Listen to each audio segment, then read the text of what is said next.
Hello and welcome back to another episode of the Nomad podcast. We have me, Danny Abbey, Davey Noonan, Liam Mulligan, and today we have a special guest. We have Lachlan Stewart from the Man That Can project. How you doing, boys? Thanks for having me in. Lockie, thanks for coming on, mate. Welcome. Lockie, I guess a good place to start is just your background and I guess where you're from, and if you want to tell us a little bit about yourself. Sweet. I'll keep it short and sweet.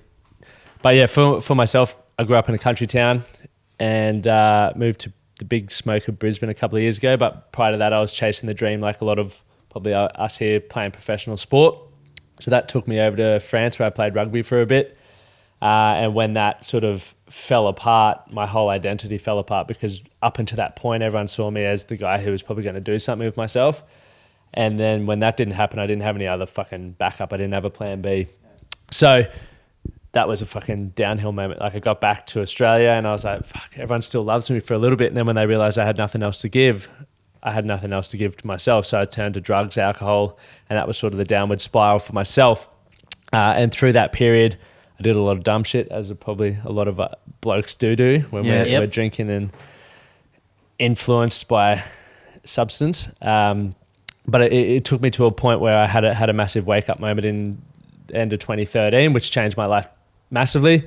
And it's what I would call my rock bottom. And that's when I was like, fuck this. Like, I feel like I have more to offer, more to give than the way that I'm currently living. Like, I always kept waking up most days, even though whether I cheated on my missus at the time or been in a fight or whatever it was, I was just like, inside, I was like, fuck, I've got something more to give. Don't know what it is, but there's something there. So packed my shit up, moved to Brisbane, had no idea, I had mates down here, but I wanted to start fresh.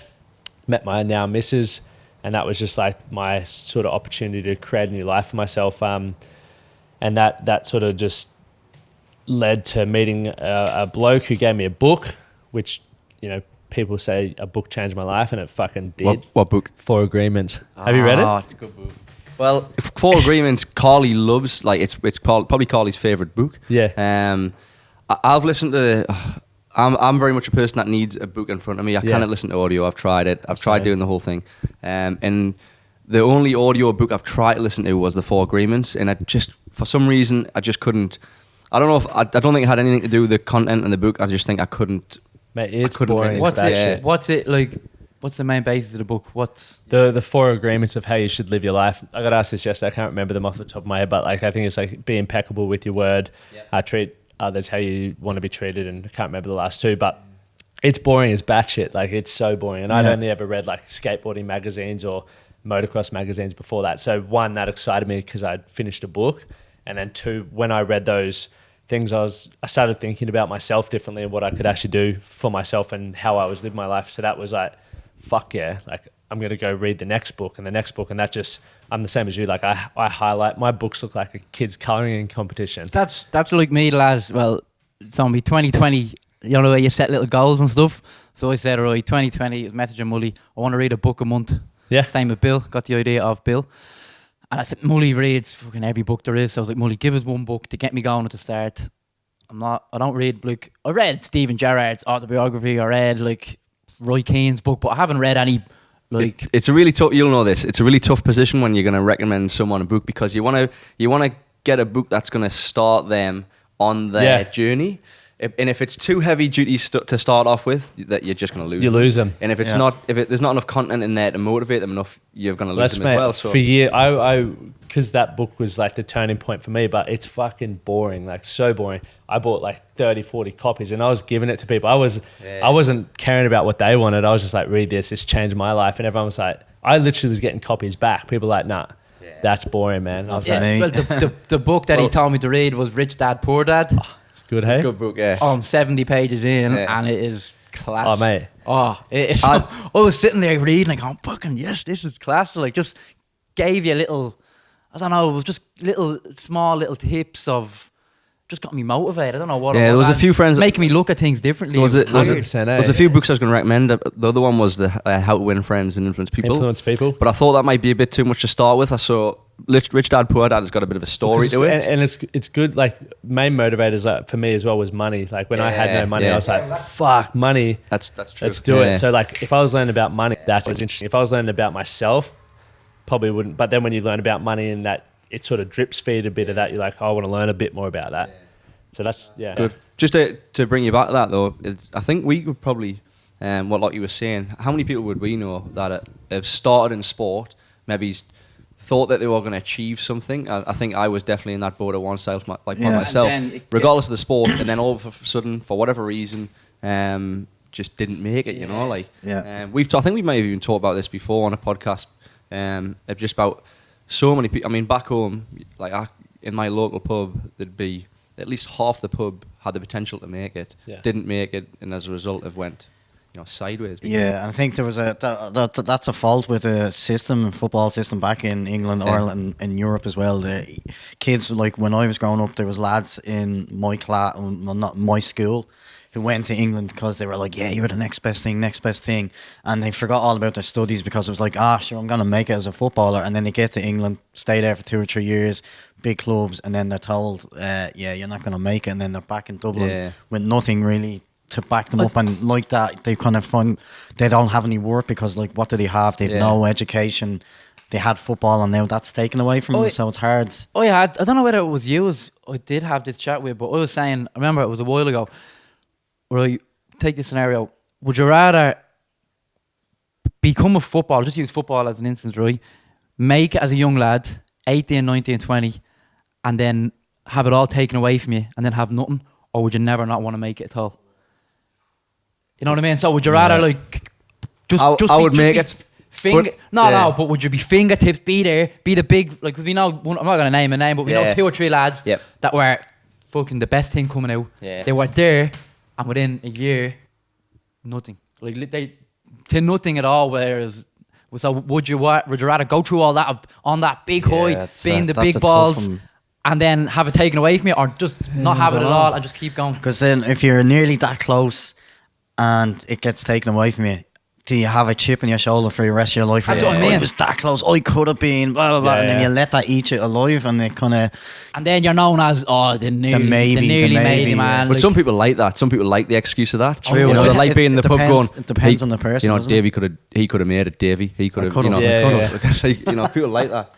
But I think the FA is doing a lot more to support that now. I know back when I was younger, they definitely weren't. But I think they've recognised that a lot of people do, like, exactly like what you've just said, your experiences.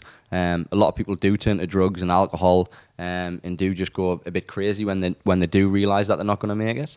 But I sort of feel as though, like, that point, whether you're stopped at the age of 18 or 19, or whether you're stopped at the end of your career, if you've got them, I think if you've got them personality traits, then you're sort of always going to be exposed to something like that. Do you know what I mean? Like, I mean, there's classical cases, like you look at Paul Gascoigne or Gary Speed, and I'm sure there's plenty in rugby league as well that I can, like, you can also think of where, at the point of stopping, that's when the problems have occurred. You know. Yeah.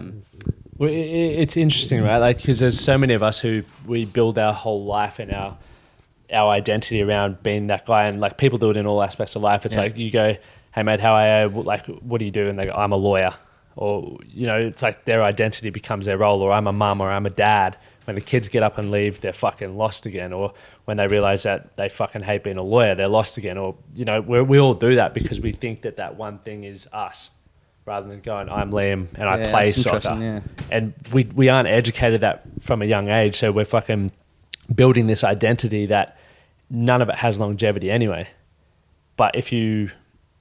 what I wish I learned is, like, all the skills and the discipline, the whole process of becoming successful or becoming an elite level athlete, you can transfer to any aspect in your life, right? Whether it's business, relationships, all that sort of shit. So when I finished, if someone said, mate, like, you've, like, reflect on your journey, all the stuff that you did, and how can you transfer that to the next thing, which took me 6 years to figure out anyway, I would have been able to just go, sweet. Because some people make the transition really easy. And you're just like, fuck, they're lucky, right? Like, generally, like, let's look at rugby league, like Billy Slater and all that, go straight into the next thing. Yep. But they're also the ones who aren't out fucking drinking and doing all the stupid shit on the side. They're developing themselves and, so there's... That's like, what's the footballer? I listened to a podcast a while ago. Everyone loves him. Played for Spurs. Great lad. Good for free kicks. Supposed to be the next Beckham. David Bentley. Bentley, yeah. So he retired at what, 28? Yeah. Played for Spurs, great footballer, Decent player, yeah. like really good footballer. He retired at 28, and he's gone into all these. He's an entrepreneur now. Have you seen it? He has all these nightclubs. He has all these. But he was on a podcast a while ago, and he was just saying he didn't miss football at all. He was like, my next chapter in my life now is doing all these things. And he goes, I just brought the same enthusiasm that I had in football straight into me business, which he said, I'm just using football as an example. Most people, when they retire, rock bottom, they're just like, fuck, they missed the banter with the lads. Because as Lockie said, they kind of lose that identity of what they were. They were the big man, they were the footballer, they were the superstar, and then they go to nothing. Whereas there is people that go straight into like TV and stuff like that, like Billy Slater and those kind of guys. Like, but it's mostly only the really well-known players. It's not as if like the average footballer. Like, think of how many pundits can you name? 10. How many footballers is there in the league? There's over 500. You know, so like. It's a hard transition, I'd say. Yeah. So you obviously identified that you're having some struggles, and you went, okay, I need to change that. I guess where did you go from there? Then what made you go? Obviously, that's give you the motivation to go, okay, I really need to sort myself out, and then you went from that beyond that into, okay, I need to help other people. Yeah. I think I had one sort of relapse. So I'd been with my missus for like 9 months, and we went to Thailand together, and I fucking got on it heavy. I still remember like the conversation's still blurry whether she kicked me out of the cab in front of her parents or I fucking stormed out, but like I was aggressive. Like I was back to that guy that I was, which was fucking aggressive at everything. But that, you know, waking up the next morning and having a peep out, and I was like, oh man, I'm fucking done. So I don't drink much anymore because I know it doesn't work well for me, and I haven't touched drugs for 6 years, right, which has been fucking awesome. Yeah, awesome. Still get the urge for it sometimes, but like so that it was through that process. And what the next step for me was, like, as I started reading and learning and doing podcasts, I was like, fuck, I'm excited about this. So I started sharing it. So if you go on my Instagram back to 2014, you can follow my whole journey. Like I was like doing labouring work, and I'm sitting there at the job site in my fucking yellow high vis stuff, doing these videos, and I'm this young guy who's just angry and can't speak, and I'm just like mumbling, and I'm like, you can't even hardly hear what the fuck I'm saying in the video. But I just started doing that.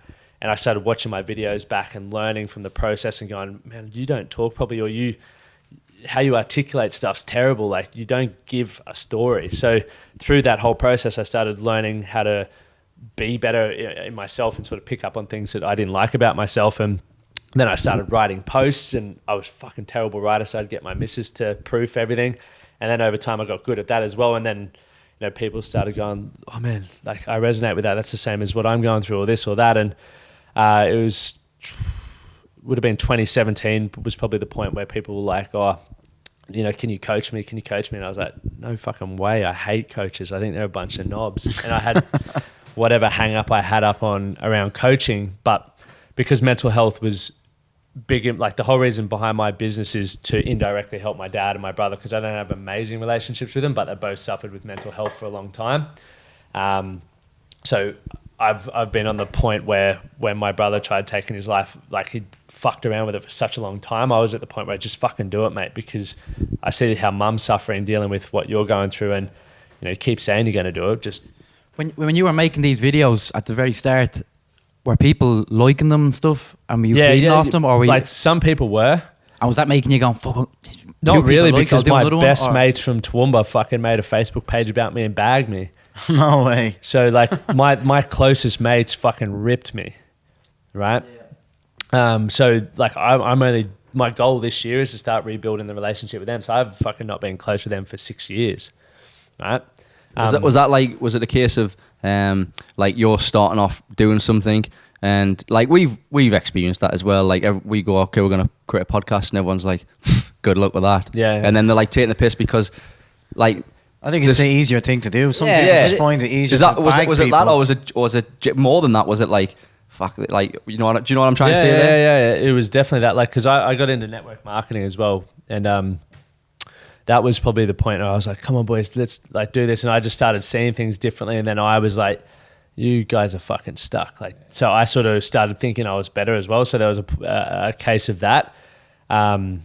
And then obviously for me, because I was so easily persuaded, it's like if I still hung around those people, I would have been fucking back on the bag and doing all kinds of shit. Like, I just can't control myself after I've had 2 beers. It's fucking game over. Do you have an addictive personality? Yeah, fuck yeah. Even now it's with fitness and other shit. Like, I've just replaced that. But at that point in my time, I needed to distance myself. And I wouldn't say everyone does that now, but that's just what I needed to do. And it's worked really well for me. But I miss those mates. Like, my life, it's hard to explain, but I feel like it's really polished now. Like, the people in my life don't have the backstories that I have where we got in a heap of shit and it was fun. Like, I miss that grunge and I want that back to a degree. Like, not obviously all the trouble, but I want to have laughs about it and fucking...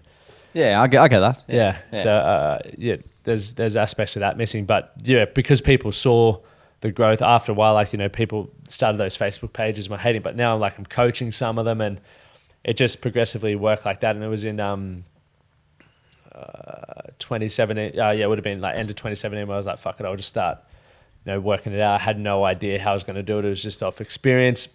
Is that when you thought, okay, I'm going to start coaching? Yeah. Okay. And then started getting some results just from my experience. So I was like, fuck, well, I actually need to get some structure around this now. So I did a few like courses and all that sort of stuff. And it was about this time last year, or November last year, I was going to get a schnitzel in Germany. And I was walking along. I can't remember why. I was just like, what's the one thing I fucking needed 5 years ago when everything fell apart? And for me, it was just like a network of blokes from all different walks of life, because like I had the guys that I went home to, which were blue collar workers and, cheated on their missus, just didn't give me what I wanted, right? It was where I was at. So it just validated the shit that I was doing. Every day I wake up. I still remember one time I was sitting in the gutter after a big house party and I cheated on my missus again. I was sitting there with my other mate and we were just like, fuck, we cheated on our birds again. I'm like, why do I keep doing this? And it's just like the boys are fucking high-fiving you and being like, yeah, like you're the man. You're just like, am I really? So it was, after a bit of that, I can't even remember where I was going with that, but it was after the realization that it's like things needed to change. So if I had access to people, for me it was the goal to be the footy player. So over time, I've got people who played NRL, played for all those high level sports. I've got access to that, but I didn't have access to successful business people, successful what I would consider successful family people, all that sort of stuff. And I just thought, they fucking were born into that. That's the way I saw it. Anyone who was living down in Brisbane was from a wealthy family or this and that, and I was just a piece of shit. But at the moment I was like, fuck, if we could get all those blokes in one room and you can realize that we're all just as fucked up as each other, because I was obviously working with some people at that point in time, that would have been the game changer. And that's when I was like, literally, the first video on the Man That Can Projects page is me walking on the street in Germany being like, all right, boys, this is what's happening. When I get back in January, the first event's happening. And I had no idea what it was going to be. So when you started, was there anybody that you were looking up to that you'd go on, the way motivators, there's loads of people around. Were you going to see anybody, or did you ever see big there's big like sports halls and there's people talking and trying to motivate people? Have you ever seen them? I had been to like motivational speakers. Yeah. Before that, like any of them you looked up to, like in the network marketing, because I did quite well out of that. Like I'd spoken in front of thousands of people, and it was that. But it was more. I didn't want to be a motivational speaker, and I still don't. What I wanted is I want blokes to stop killing themselves. That's the fucking crux of what it is. Because I every day, like my Instagram inbox, even today, is 7 messages, right? So every day I'm fucking on the phone with blokes who are on at some point on that in that challenge, and the goal is to stop that fucking happening. And because my brother's been through it, my dad's going through it, I'm just like, fuck, man. And to me, obviously every experience for blokes is different, but from my experience as well, I was eating that many drugs, I didn't give a fuck if I died. I was just consuming. I was like, fuck, if I don't wake up tomorrow, I don't really care. And there was the chance of that happening, but I was just at a point where I just didn't give a fuck. Right. But were you actually depressed, or you just literally did not give a fuck and you were just... I was depressed, but I didn't know what it was, right? So, and this is I've only shared this part once before, but it's like, so one of my a guy that I ran with and played footy with, killed himself when he was 15. So back in 2017, he was found hanging in a bus shoulder, right? And for me, I was like, I couldn't fathom why the fuck he would kill himself. He just signed with the Gold Coast Titans on a juniors scholarship. He was the Australian 100 and 200 meter running champion. To me, that's fucking everything that I wanted. He had everything going for him. And I was like, what the fuck? But then even through that whole process, I never got asked how I was. No one ever spoke about it. It was just like all the boys got together, we did the whole funeral thing, and that was it. So he was on the front page of the local paper. I ripped that out, and every night when I'd get home from training or whatever, I'd pull it out in my room and fucking cry about it. I couldn't talk, I couldn't cry, because what it meant to be a man wasn't that. Right, but I was fucking grieving with it in my own mind. And then obviously when my brother started going through his shit after that, I was just like, harden the fuck up, mate. Like, I've just had a mate kill himself. Like, you'll be fine. Like, I'm dealing with my shit. Just fucking carry on. And so I never really understood it, because I never got the help at that point in time to maybe for me to realize at a young age that it is okay to fucking be upset by shit. Right. So yeah, that was that whole process from. Yeah. And I guess like how, for anybody listening and stuff like that, is there any common, I'd imagine there'd be people out there dealing with something similar but not knowing what it is. Is there any common issues or causes that you see in the people that you're talking with and the people that are messaging you?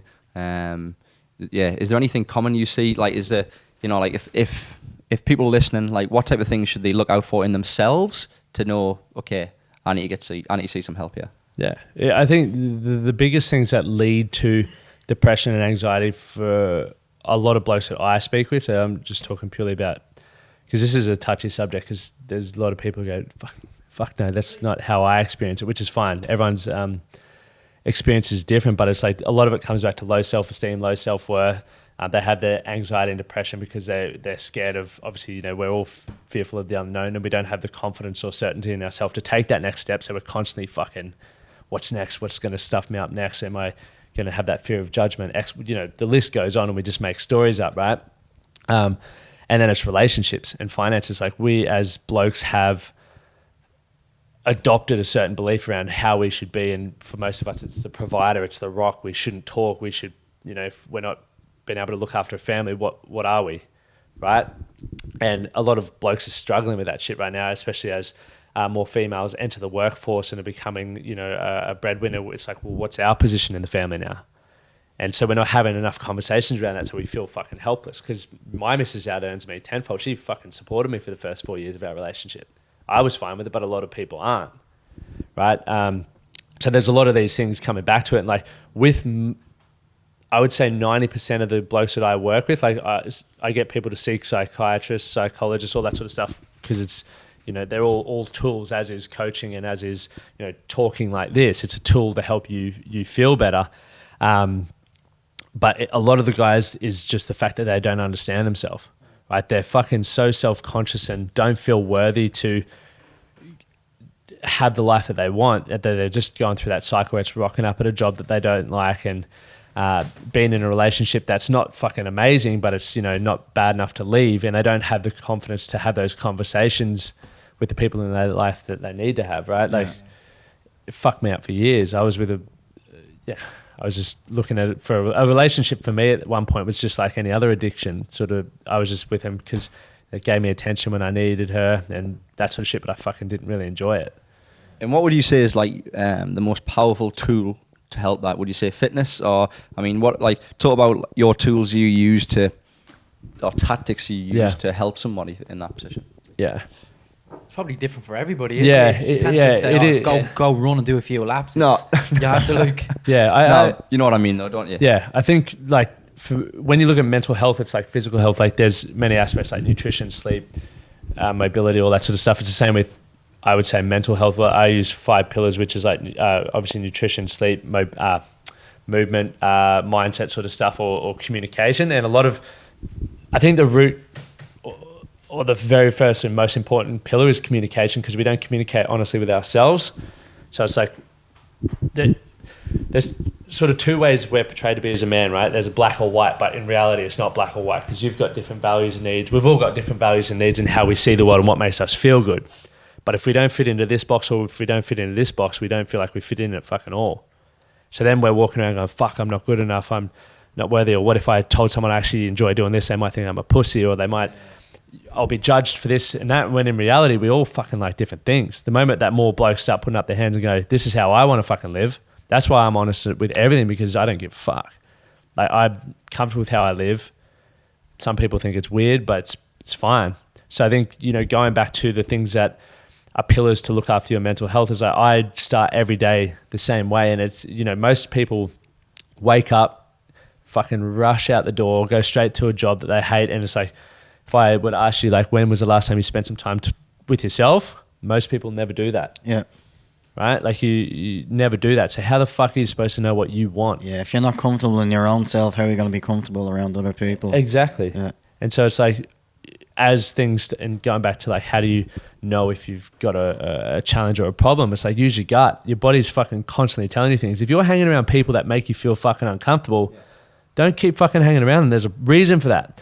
Ask yourself the next question. It's like, we all are guilty of it. It's like, we go to events or we hang around people that we fucking love being around and going to. And then there's a flip side where you're like, fuck me, I don't want to be around this person again. You know why? But we never ask ourselves, why is that? It's just questions of communicating with yourself like you would with your partner. If there's a disagreement in the relationship, generally work it out through communication. It's the same with yourself. If this is making me feel uncomfortable, why is it making me feel uncomfortable? Generally because it's going against your values. When you work out what you actually value, you can go, nah, that guy's fucking gone, or this chick's gone. Like, and it becomes so much easier because you learn what to say yes to and what to say no to, and then your life doesn't become chaos, it becomes easy. And you create more certainty because you know who you are as a bloke, right? And that's what I'm trying to do with most blokes, is just take you back to the very beginning where you get to decide who that is, and then you build the rest off that, rather than just trying to be like, I got to be the lawyer, I got to, you know, have the mortgage. You know, we've got these life steps which society's created for us that by 30 you should have your house and the kids should be on the way, and it's like, fuck that. It's not even coming up for me at all. Like, I want to figure my shit out first so that by the time I have kids, I have enough money to stay at home and live the life that I want to be. I want to be a present father, right? Yeah, shit like that annoys me when people are like, oh, what age are you now? Oh, you don't have a house now? And it's, no, like, no, you've no kids yet. No, you're not married. No. It's because society basically tells you should be here at this point in your life, at this age.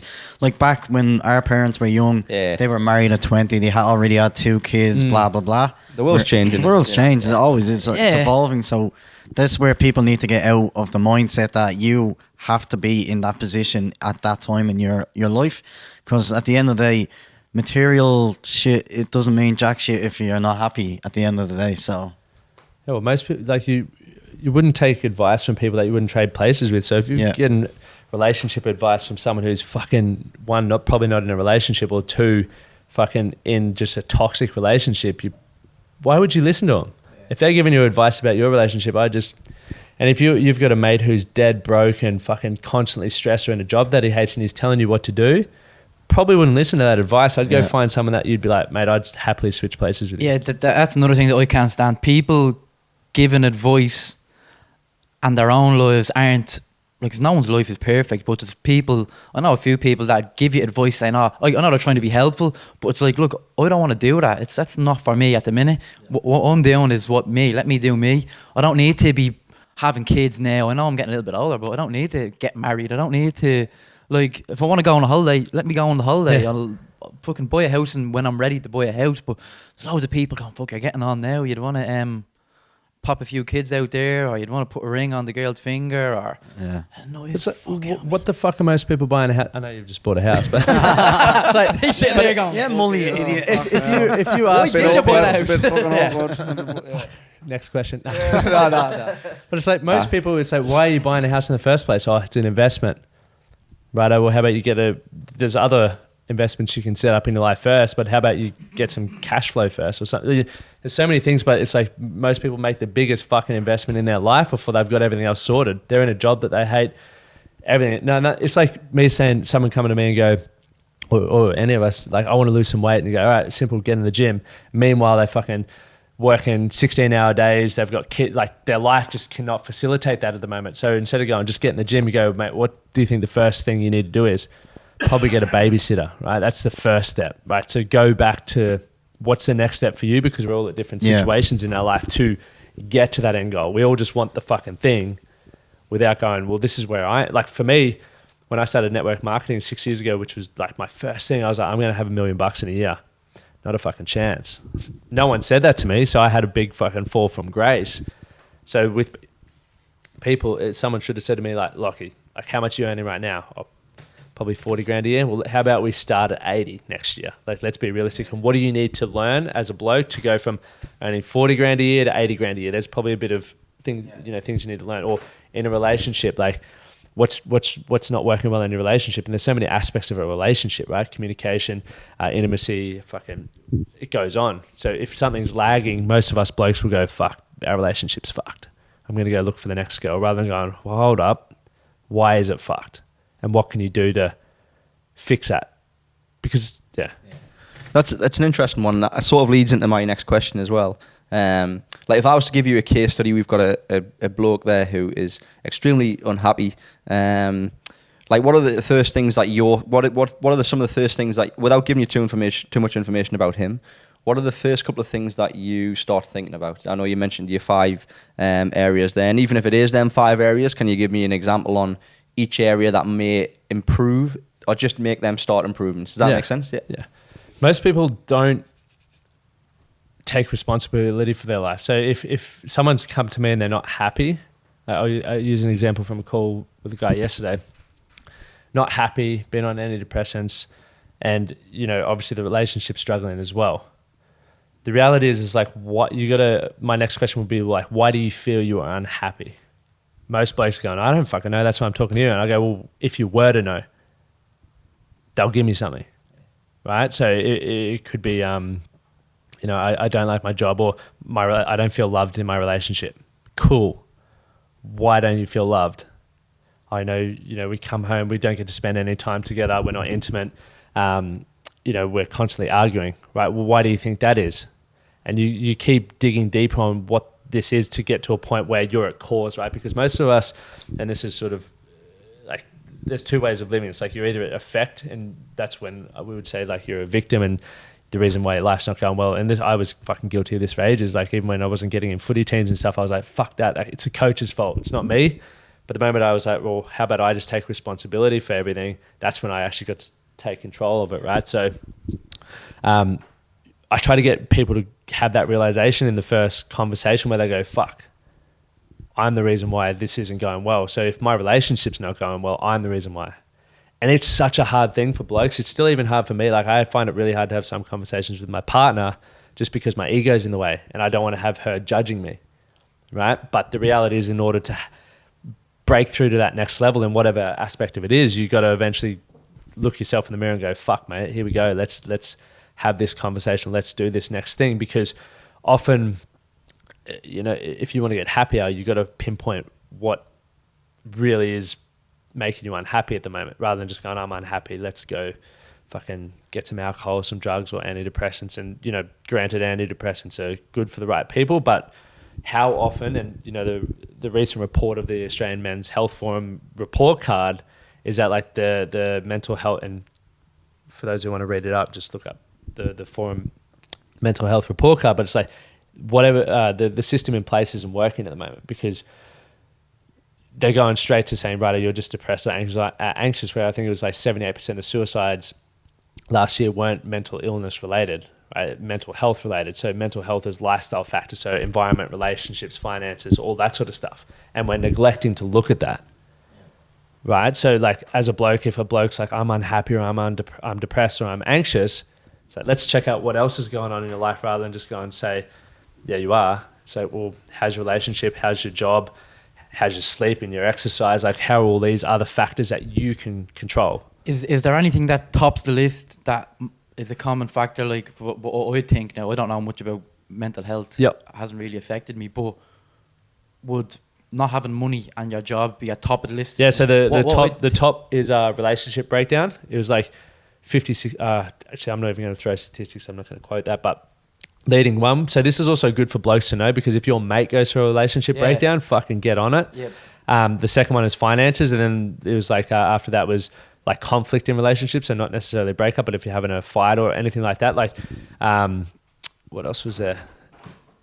Custody battles. Like there's so many things, and you can find it all on the report card. It's on the internet for free, but it's fucking crazy.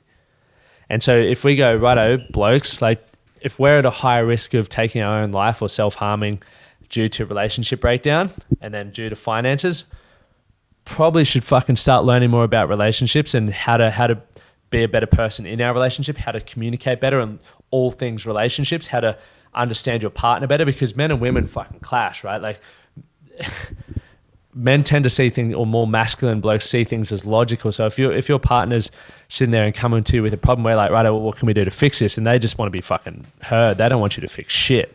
Yeah.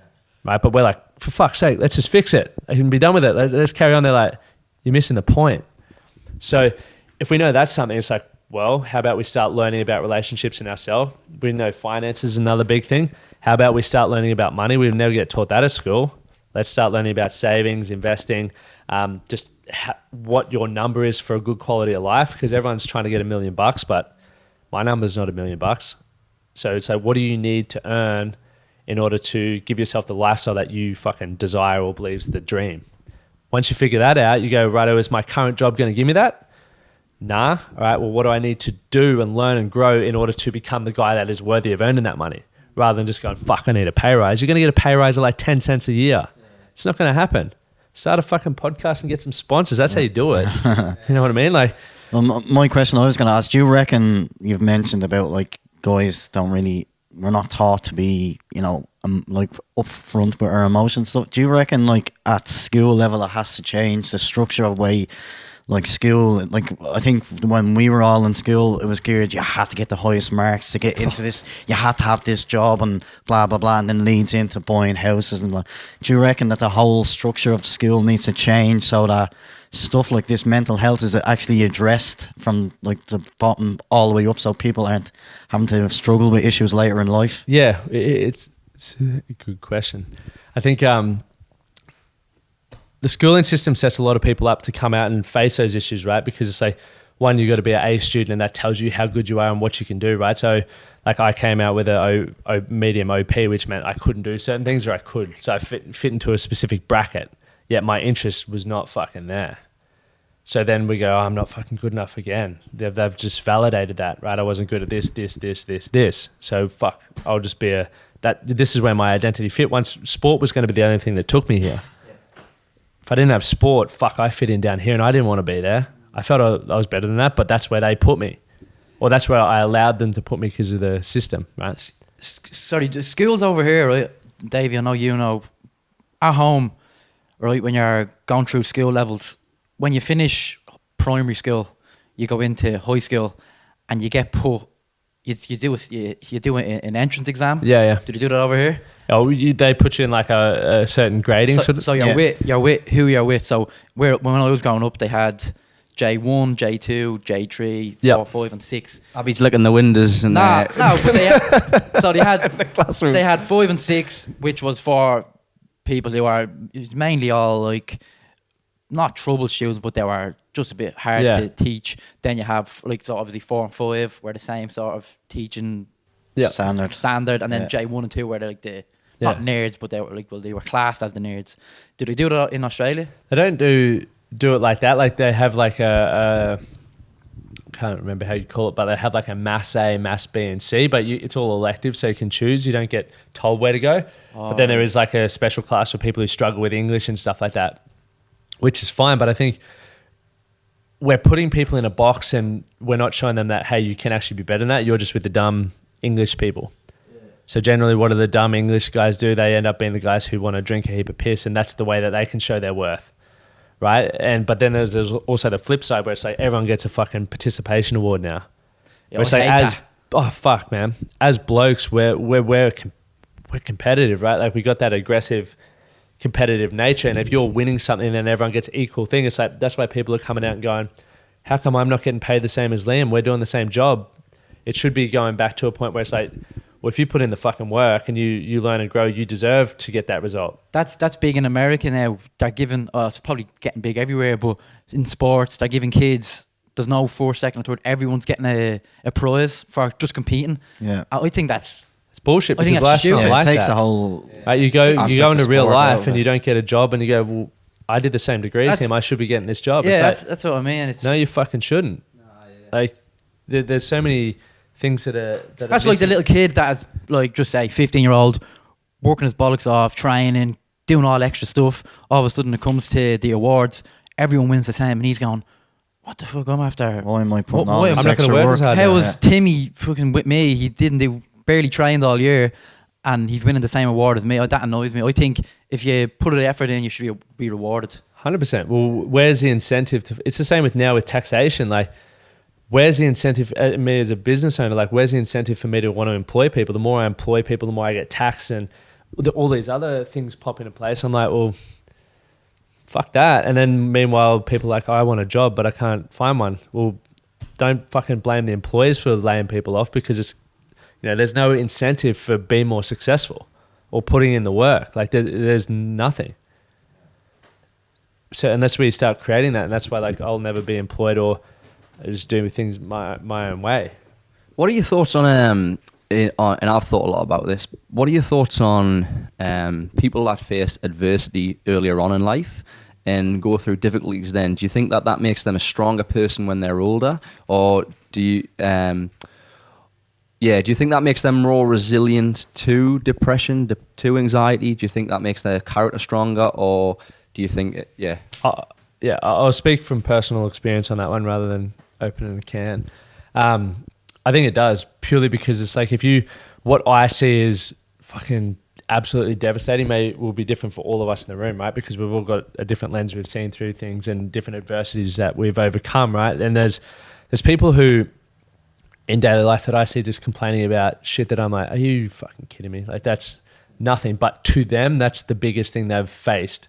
So then when we're looking at, mental health, sadness, depression, anxiety, like, obviously without knowing a whole heap about the person, if you were to just go off the cuff, which you probably shouldn't, it's like, it does help you overcome adversity. Because fear is just thinking about, you make yourself anxious if you're fearful of something, and think about it enough and you start making enough stories, right? Rather than just going, fuck, I've handled this a million times, I'll be fine. I still get anxious about doing fucking podcast, everything. But I'm like, I'm confident enough in myself that I'll be able to handle whatever comes at that point, right? And then same with, like, depression is sadness and focusing on the past too much. But I think if you've had enough experiences and you've overcome, like, that's why, and if anyone figures this out, you'll be fucking billionaire. Like, the golden ticket on how to get people to take action without hitting rock bottom. It's like, most blokes and people in general will fucking make a huge lifestyle change when they hit rock bottom. It's like, most people go to the doctor and get a result of, like, diabetes or some, metabolic health disease. That's when they're like, fuck this, I'm not eating junk food anymore, I'm getting into the gym, and they become this super fit human, right? Or for me, it was getting in the trouble that I got in, then I was like, I don't want to do this anymore, and it changed my life.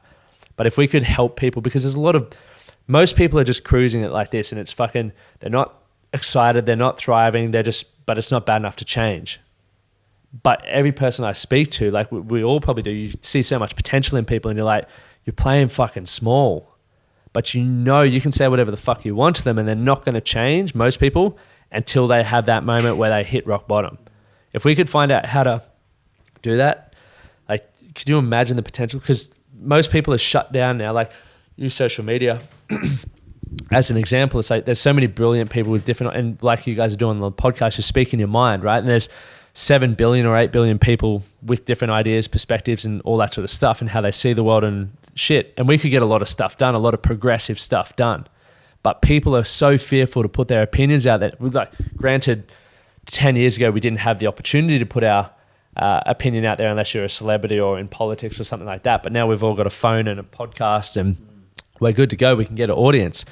But then you put stuff out there and people will bite back and go, nah, this is completely wrong, or your way of seeing the world is shit. So there's people who are just like, it's not even worth it for me, I'm scared of that, right? Rather than going, well, how about if we all just got to a point where we're comfortable enough to put what we think out there, and instead of retaliating, we seek to understand where they're, like, I love getting challenged as much as I hate it, but I love it because someone will either solidify the belief that I have, or they're going to change my way of thinking.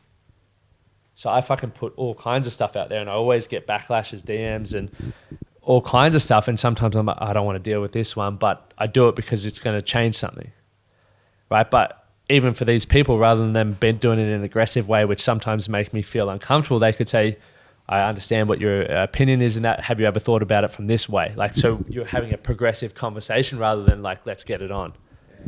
So I think going back to that was a massive tangent, wasn't it? Okay. Going back to dealing with adversity and overcoming it is like, I definitely believe it is, but you can still take from massive adversity, like my adversity compared to yours, we can still take the same learnings, right? They're still the same lessons, which then we can use for all other aspects of our life, right? We've all got events in our life that have caused us anger, guilt, like all kinds of emotions. And they've created limiting beliefs or decisions around ourselves that if we were to spend some time, this is why I meditate, spend some time reflecting on your life, you can take those learnings and deal with shit coming up or deal with shit that you're going through right now. We've already learned the lessons, but we just don't think we have because it's a different event. So, whether it's kicking your toe and it bled and, you never want to kick your toe again, you can use that for I want to put it out to you guys. Like, I speak about myself personally. Whenever if I've had a bad day, or whenever I've went through adversity in my life or some darker times in my life, which I'm sure we've all had. Like for me, fitness, like I have two things. Often when I approach adversity, I often say to myself, okay, what's the worst that can happen? Like, I'm not going to die, what is really the worst that can happen? And then for some reason that always just makes me feel better. I don't know why. Like, I'll get stressed about something and I'm just think, come on, Liam, what's the worst that can happen, man? Get over it. And then the second thing I do is often I just train. Like, for as long as I can remember, I've always loved running. And whenever I've had a bad day at work or whatever it is, when I first came to Australia, I had no money. I was so broke. I could barely afford food.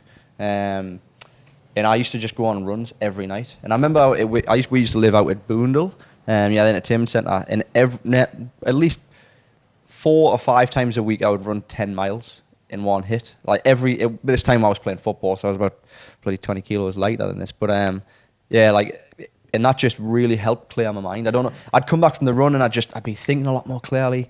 I'd be thinking I felt as though I had more clarity, more like cognitive ability to just identify what I needed to do, a step-by-step process. But I'd be interested in hearing what you two do as well. Mine's the same. I just go to gym, or I'd ring me mum. My mum would tell me mum absolutely everything.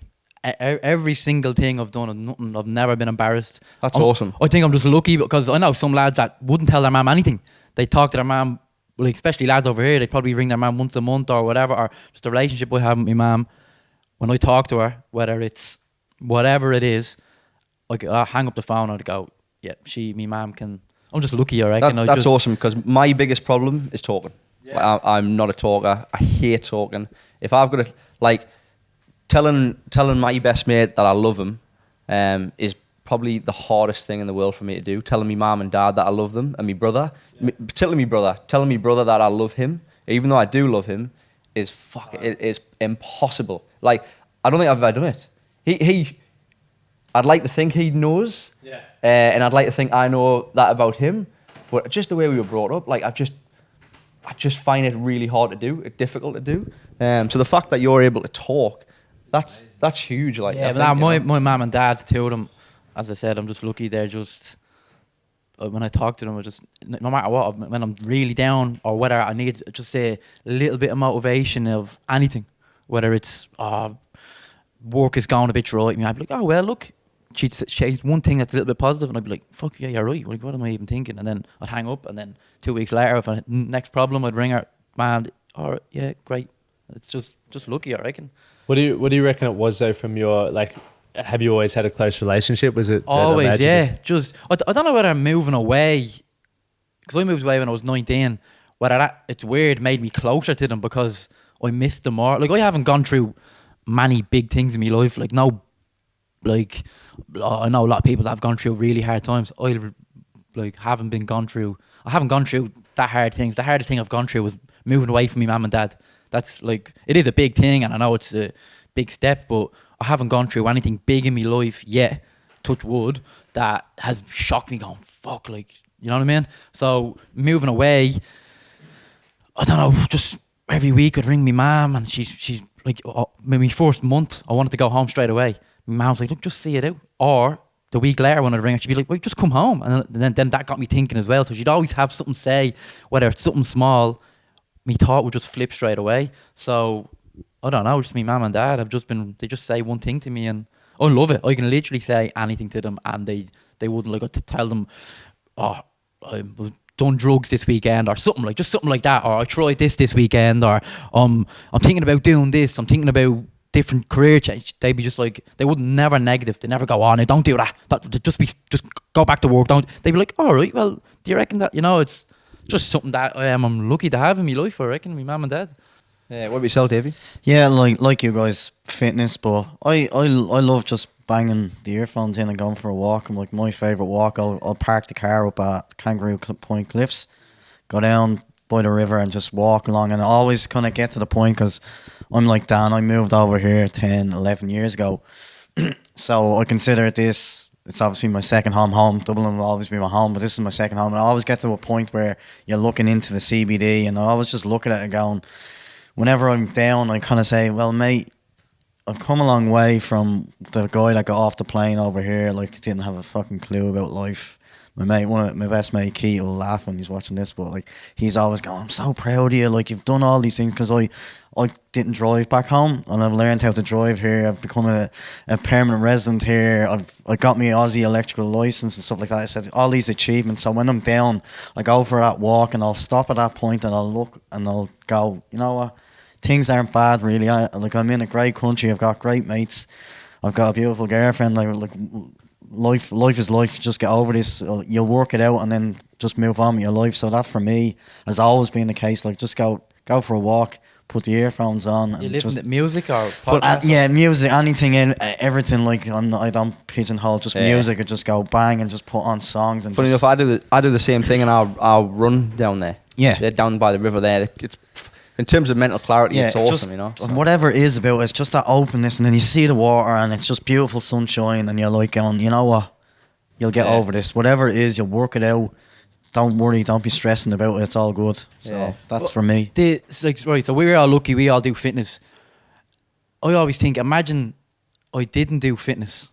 Like, imagine none of us done fitness. Like, for people that don't do fitness, what can they do? Like, find a hobby, find something that can keep your mind off. Or this is leading into my next question. So, in closing, we've got about 2 more questions for you. I've got 2 more questions for you. Give our listeners like something to take away. So, like leading on what he's just said. If they're out there, give them 2 points that they can start today, that will make them better in mental fitness and physical fitness. Like, they're the pillars. Like, your body is what creates, like, your body and mind create the whole fucking experience.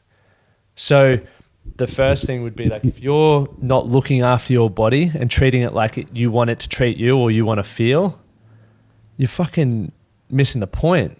Like, exercise, not everyone enjoys getting in the gym or doing CrossFit or whatever. We all have our own way of enjoying moving the body. So my first tip would be, move your fucking body.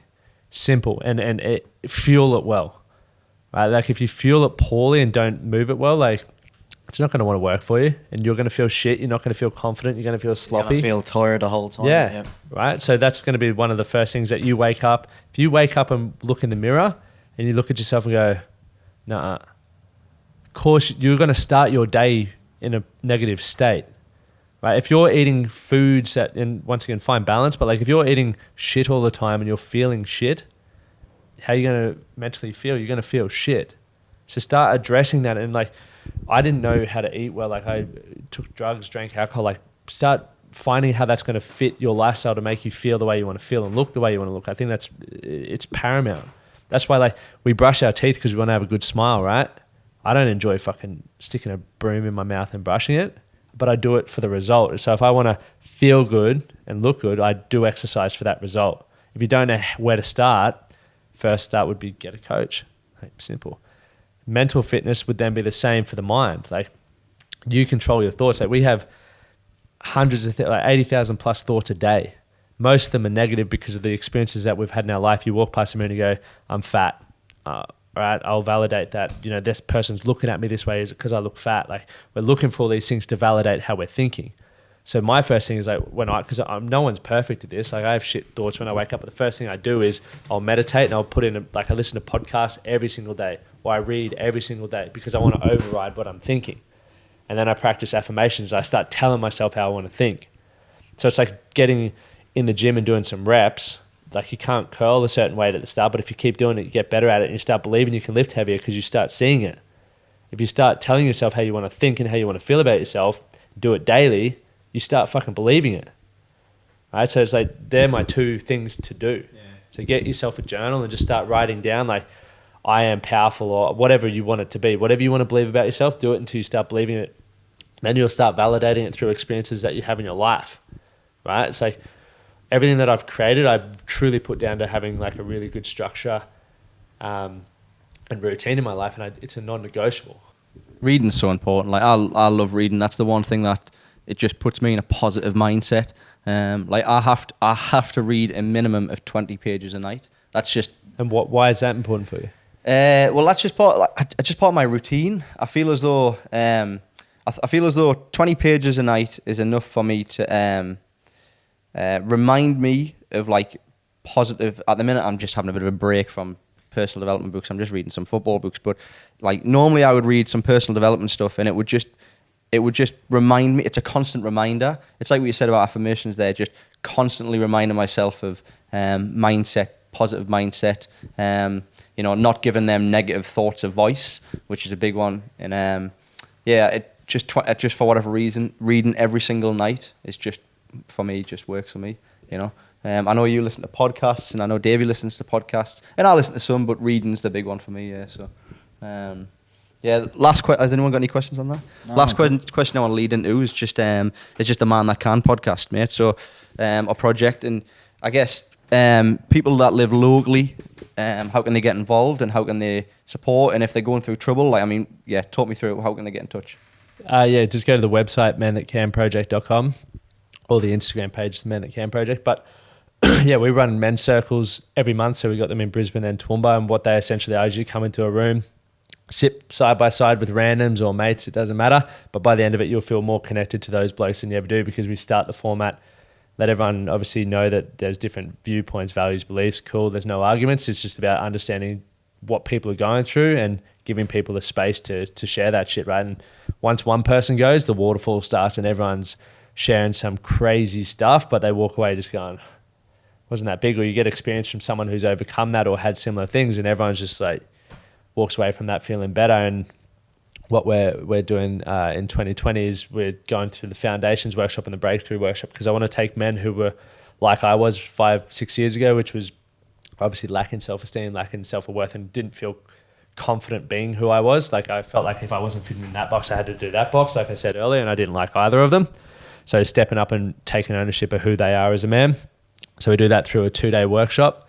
And then, you know, once we've helped the blokes realize who they want to be and forge that, we then go into the breakthrough workshop, which is probably the real deep one, which is how we get them to, you know, remove all their limiting beliefs and negative emotions from the past that's sort of stopping them really starting to thrive. So that how you can get involved is fucking just come along to the men's circles. You know, we got our next one on the 26th, Australia Day morning. So normally we do them at night, but we're trying a coffee and a walk and then a men's circle outdoors. But come check it out. You can just find all the links on the webpage. Yeah, I think we might pop along. Yeah, definitely. I'll be up for that. Yeah, 100%. We can do a walk and podcast, boys. Yeah, there you go. That'd be fucking awesome. Yeah. We'll get a Billy Bundy with his backpack on with all the gear in there. GoPro on his head. Worth a treat. What about you personally, Lottie? If someone would, like, locally that wants your help, mate, how can they get in touch with you? Yeah, same website, or my Instagram's my main thing at Lachlan Stewart. It's like the main thing. But yeah, at the moment I'm just pushing people to the events, because I know that's where we get, you know, people get new environments to support them after they've gone through sort of a big breakthrough. Yeah. Okay, but they're also going to get, you know, more experiences, understandings of the world as well. Just in closing, actually, I got one more question. Give me the most top books that have changed your life.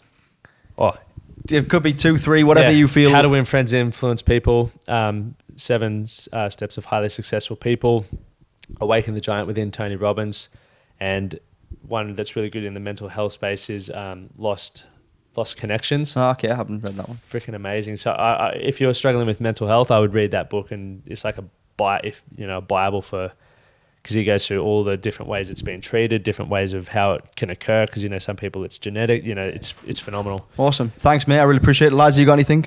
No, that's it. It was really, really insightful. So as you say, you gave all the links. So if any of you out there struggling at all, just get on the Instagram page and hook and up. We'll also put up the links for the Man That Can project, as well as Lockie's personal page as well, if you want to get in touch.